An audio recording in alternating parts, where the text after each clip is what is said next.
This is our six topic, Jainism. मतलब हम जैन धर्म के बारे में पढ़ने वाले हैं आज, है ना।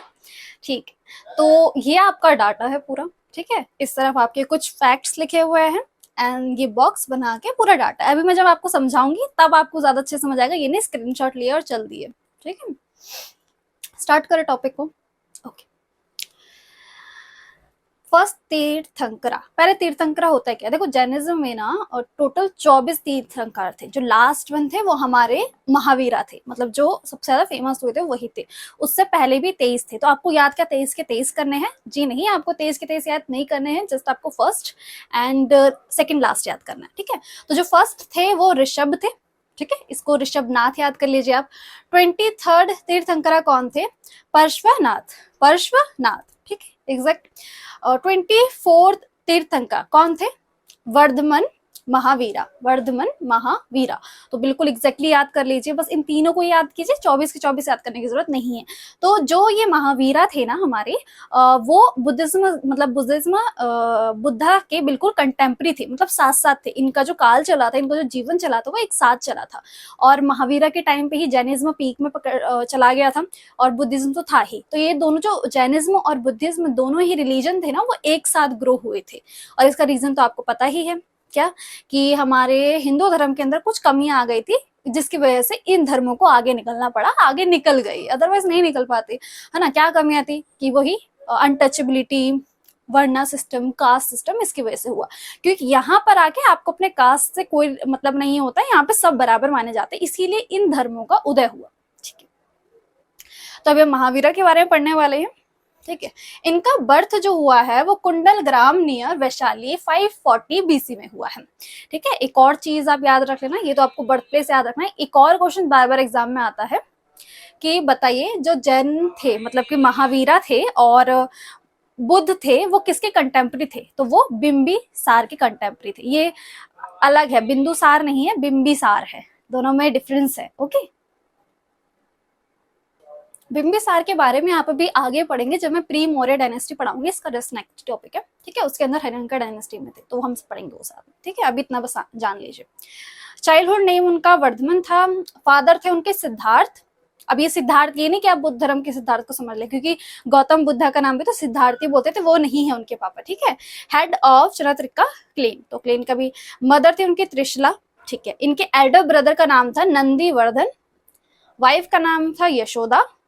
डॉटर का नाम था अनुजा प्रियदर्शनी। ठीक है, और at the age of 30 Vardhaman become a wandering ascetic, मतलब कि 30 के एज में इन्होंने सोचा कि अब मैं चला जाऊंगा और एक सन्यासी की जिंदगी जीऊंगा, जीवन के बारे में जानूंगा, हर चीज करूंगा, बताऊंगा लोगों को असली चीज क्या होती है, धर्म क्या होता है, और ये सारी चीजें, अपने धर्म का प्रचार करूंगा। ये सारी चीजें उन्होंने 30 के एज में सोचा था।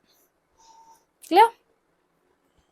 ऑस्टेरिटी प्लेस, उनका ऑस्टेरिटी प्लेस कौन सा था? तो वो था जराम्बिक विलेज। इनके फर्स्ट फॉलोवर कौन थे? फर्स्ट फॉलोवर मतलब कि किन्होंने इनको सबसे पहले फॉलो किया था? तो जैसे कि मैंने आपको बताया, उनकी बेटी जो थी, उनका जो पति थे, मतलब कि उनके दामाद जी, जिनका नाम था जमाली, तो जमाली ही उनके फर्स्ट फॉलोवर थे।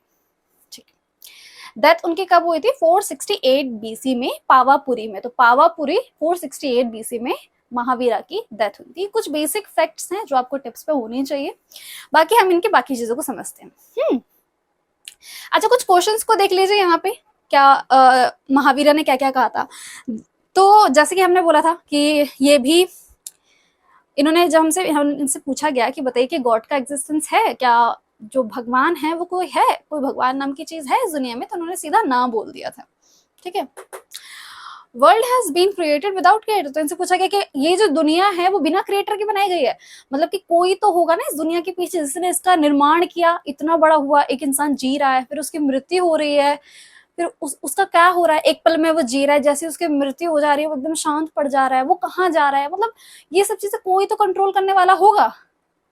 तो उन्होंने कहा नहीं, कोई नहीं है। ठीक है, सोल इन एवरीबॉडी, उन्होंने बोला कि क्या हर एक शरीर के अंदर सोल होती है, हर बॉडी के अंदर सोल है? तो उन्होंने इसमें यस बोला था, पर बुद्धा ने इसमें मना किया था, बट इन्होंने यस बोला इस चीज के लिए। ठीक है, ये भी कास्ट सिस्टम को नहीं मानते थे, ये कोई बताने वाली चीज नहीं, तभी रिपीट करती हूँ। यहाँ से आता है आपका क्वेश्चन त्रिरत्नास, तो उन्होंने 3 रत्नास बोले थे। ठीक है, वहां पे 8 थे ना, 8 रत्ना नहीं थे ऑब्वियसली, बट वो साम्यक साम्यक वाला जो हम कर रहे थे बुद्धिज्म में, यहाँ पे 3 रत्नास। साम्यक दर्शन, साम्यक ज्ञान, साम्यक आचरण। तो साम्यक दर्शन मतलब कि राइट फेथ, साम्यक ज्ञान मतलब राइट नॉलेज, एंड साम्यक आचरण मतलब कि राइट एक्शन। यहाँ से क्वेश्चन आपका एग्जाम में आता है, पीवाईक्यू जो मैंने चेक किया तो बिल्कुल मुझे इतने बहुत क्वेश्चन मिले, करीबन 7-8 क्वेश्चन बार बार इसी टॉपिक से रिपीट हुए। क्या है मतलब जैनिज्म में यहाँ से टॉपिक रिलेट होता है, इस वाले से ज्यादा होता है। ठीक है, तो इसमें पूछा गया कि ये 3 दे दिए थे उन्होंने, और एक अलग दे दिया था, बोला था कि which of the following is not the part of 3 Ratnas, है ना। तो उसमें से, और या फिर ये बोला था कि 3 रत्ना किससे रिलेटेड है, बुद्धिज्म से, जैनिज्म से, क्रिश्चियनिटी से, हिंदू से, ऐसा कोई भी क्वेश्चन आया था। तो बिल्कुल आपको दिमाग में होना चाहिए 3 रत्ना बुद्धिज्म से रिलेटेड है, 3 ही है, साम्यक दर्शन, साम्यक ज्ञान, साम्यक आचरण। उधर साम्यक करके नहीं लिख के आया था, right faith, right knowledge and right action करके लिख के आया था। ठीक है, 4 वॉज क्या थे इनके, अहिंसा, सत्य, अस्तेय, अपार ग्रह एंड ब्रह्मचार्य। अब मैंने यहाँ पे 4 बोला है, बट मैंने लिख 5 दिए, पहले सुन लीजिए एक बारी। अहिंसा मतलब कि हिंसा मत करो, है ना, वैसे गांधी जी का मार्ग कुछ कह सकते हैं आप, है ना। सत्य मतलब कि सत्य बोलिए, ऐसा कुछ कि सत्य होना चाहिए, जो भी हो सत्य हो, कुछ झूठ का कुछ भी ना हो। अस्तेय मतलब कि स्टील नहीं होना, चोरी चारी भाई इन सबसे दूर रहिए, ऐसा कुछ। अपार ग्रह मतलब कि पोजेशन, किस चीज का पोजेस मत हो, इतना ज्यादा पोजेस मत हो चीजों का कि बिल्कुल आप उस चीज के बिना बस जी ही ना सको, किसी भी चीज का पोजीशन मत पालो। और ये ब्रह्मचार्य, ये जो ब्रह्मचार्य था ये 5th था, जो कि महावीरा ने ऐड किया था। ठीक है, ये पहले वाले जो 4 थे ना, जैसे कि मैंने बोला महावीरा जो थे वो 24 तीर्थंकर थे, तो उसके पहले भी 23 तो थे ही ना, तो 23 वालों में से इनमें से किसी ने ये सब दिया था। जो 5th वाला था ब्रह्मचार्य, वो महावीरा जी ने दिया था। क्लियर हुआ? ठीक है, क्लियर नहीं हुआ है तो कमेंट्स में जरूर पूछना मुझे। ट्रेड और एग्रीकल्चर, इन्होंने बोला था कि आप ट्रेड कर लीजिए, मुझे कोई दिक्कत नहीं है, ट्रेड करना अच्छी चीज है, आप ट्रेड कर लीजिए, बट आप एग्रीकल्चर की तरफ ना जाइए। अब आपके मन में जरूर ये क्वेश्चन आना चाहिए कि एग्रीकल्चर को उन्होंने मना क्यों किया, इतनी अच्छी तो चीज है, उसको क्यों मना कर रहे हैं। इन्होंने बोला भाई जब आप एग्रीकल्चर करते हो, जब आप खेतों में काम करते हो, मिट्टी में काम करते हो, तो वहां पे बहुत से जीवों की हत्या होती है। जीव बोले तो जैसे कि जमीन के अंदर, मिट्टी के अंदर भी तो बहुत सारे जीव होते हैं ना, लाइक केचुए बोल सकते हो आप, छोटी मोटी चींटियां हो सकती है, उन सबकी मृत्यु होती है। और जैसा उन्होंने कहा कि हर एक जीव के अंदर, हर एक बॉडी के अंदर सोल है, तो आप किसी सोल को नहीं मारोगे, तो इसीलिए उन्होंने बोला एग्रीकल्चर नो नो नो। ठीक है, क्लियर हुआ ये वाला पॉइंट? ठीक है, अब यहाँ पर देख लीजिए, ये वाला भी कुछ कहानी की तरह है, ये कहानी की तरह ही मैं आपको समझाऊंगी। ठीक है, ये गंधारा क्या है, गंधारा मतलब कि ये वो वाला गंधारा नहीं है जो हम महाजनपद में पढ़ रहे थे, ये अलग है। मतलब कि उन्होंने अपने प्रचारकों को, कि वो जैनिज्म धर्म का प्रचार करेंगे, उन्होंने 11 गंधारा तैयार किए थे कि आप भाई जब मेरी मृत्यु हो जाएगी ना, तो आप सब जाना अलग अलग जगहों पे और बताना मेरे बारे में, हमारे धर्म के बारे में, और जैन धर्म को और ऊपर लेके जाओ, ऐसा करके। पर अनफॉर्चुनेटली 10 जो थे ना, वो महावीरा के जीते जीते ही मर गए, महावीरा के सामने ही उनकी मृत्यु हो गई। मतलब जो उन्होंने प्लान करके रखा था कि भाई जब मेरी मृत्यु हो जाएगी उसके बाद ही मेरे धर्म का आगे प्रचार करेंगे, पर वो 10 के 10 तो उनके सामने ही मृत्यु हो गई। बस एक थे जो 11th गंधारा थे, वो जो थे आर्य सुधर्मन। तो ये आर्य सुधर्मन जो थे वो ही बचे थे उनकी मृत्यु के बाद, बाकी हर कोई चला गया था।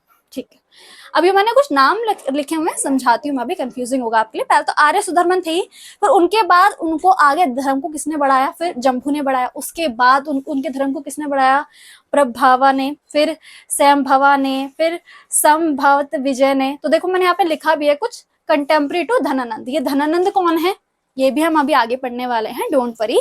ये नंदा डायनेस्टी के थे, और जो अलेक्जेंडर ने जब इंडिया के ऊपर अटैक किया था ना, तो इन्हीं के टाइम पे किया था, और अलेक्जेंडर इनकी इतनी बड़ी आर्मी को देख के डर के भाग गया था। ठीक है, तो धनानंद की ही जो आर्मी थी, जो इतनी विशाल थी कि अलेक्जेंडर भी उनके सामने देख के बस निकल गया। अलेक्जेंडर और पोरस का युद्ध हुआ था ना, वो वाला। अभी हम आगे पढ़ेंगे नंदा डायनेस्टी में, अभी आप ये समझिए।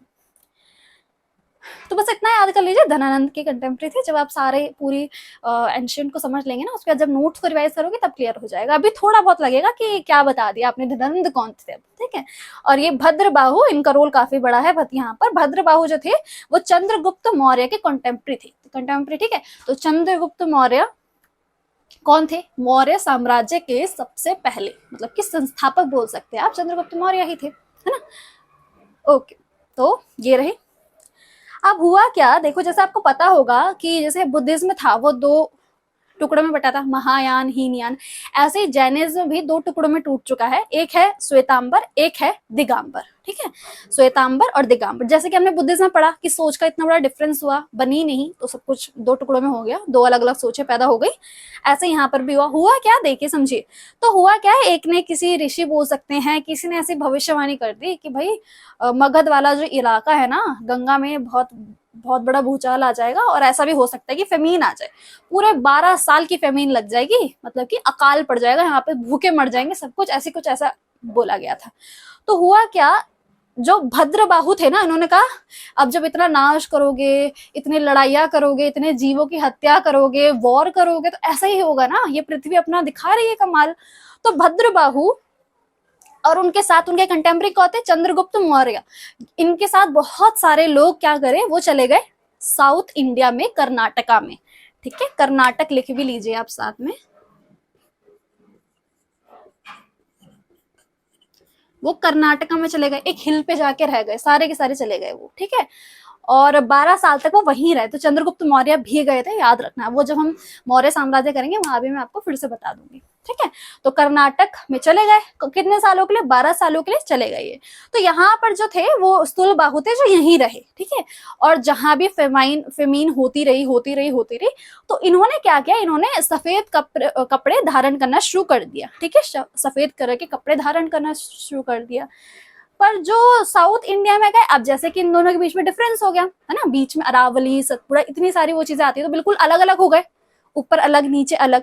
तो ये जो रहने लग गए, ये बिल्कुल निर्वस्त्र रहने लग गए। निर्वस्त्र मतलब कि अपने शरीर पर कोई भी वस्त्र नहीं पहनेंगे, एक सिंगल पीस ऑफ क्लोथ भी नहीं। ठीक है, तो फिर जब 12 साल बाद ये वापस आए, है ना, ये वापस नॉर्थ इंडिया के अंदर आए, इन्होंने देखा कि भाई इन्होंने तो सफेद कपड़े पहन रखे, मतलब जो बाकी के जैन धर्म के थे उन्होंने तो सफेद कलर के कपड़े पहन रखे, तो इनकी बनना बंद हो गई, है ना। इन्होंने बोला कि भाई जब हमारे महावीर ने हमें कहा था कि आपको हर चीज का त्याग कर देना, किसी भी चीज से पोजेस नहीं होना है, तो हम कपड़ों का भी त्याग कर दिया हमने, है ना। अब कपड़ों क्यों पहनेंगे, तो पर इनका मानना अलग था, ये कह रहे थे कि नहीं भाई ये एथिकल नहीं है, ऐसे हम समाज में हैं, कैसे हम बिल्कुल निर्वस्त्र होके रहेंगे, ये सारी चीजें। और इनकी सोच में बहुत बड़ा अंतर हो गया, वो बिल्कुल व्हाइट कपड़ों में पहन रहे, इसलिए उन्हें श्वेतांबर कहते हैं। श्वेत मतलब सफेद, और दिगंबर मतलब निर्वस्त्र, आप समझ सकते हैं। तो इस तरीके से जो जैनिज्म था वो दो हिस्सों में बट गया। ठीक है, वैसे आपका ये एग्जाम में कभी क्वेश्चन आएगा नहीं कि क्यों बटा, किसने बांटा, वो सब नहीं, आपकी नॉलेज के लिए, ताकि हमेशा आपके दिमाग में रह जाए कि बटा था तो क्यों बटा, उन्होंने ही व्हाइट कपड़े क्यों पहने, उन्होंने कपड़े ही क्यों नहीं पहने, ये रीजन इतना बड़ा बना कैसे। तो ये सारी चीजें समझाने के लिए मैंने आपको अभी समझाया। ठीक है, एक बार मैं साइड हो जाती हूँ, आप इसका स्क्रीनशॉट लेना चाहे तो ले सकते हैं, अदरवाइज टेलीग्राम लिंक आपको मिल जाएगा डिस्क्रिप्शन में, जाइए ज्वाइन कीजिए, वहां पे आपको पीडीएफ अवेलेबल मैं करवा दूंगी। डोंट वरी, पीडीएफ की टेंशन बिल्कुल भी मत लीजिए, नोट्स की टेंशन बिल्कुल मत लीजिए, आइए समझिए मैं क्या पढ़ा रही हूँ, उसके बाद तो आप नोट कर ही सकते हैं। ओके, चलिए यहाँ पे आपका जैनिज्म वाला टॉपिक खत्म करते हैं हम, मिलते हैं नेक्स्ट वीडियो में। क्या करने वाले नेक्स्ट में, हम प्री मौर्य डायनेस्टी करने वाले। Okay, ready for the video, okay see you, bye bye. Notes बनाइए, पढ़ाई करिए, और ऐसे ही थोड़े बहुत मस्ती भी कर लिया करें। बाय।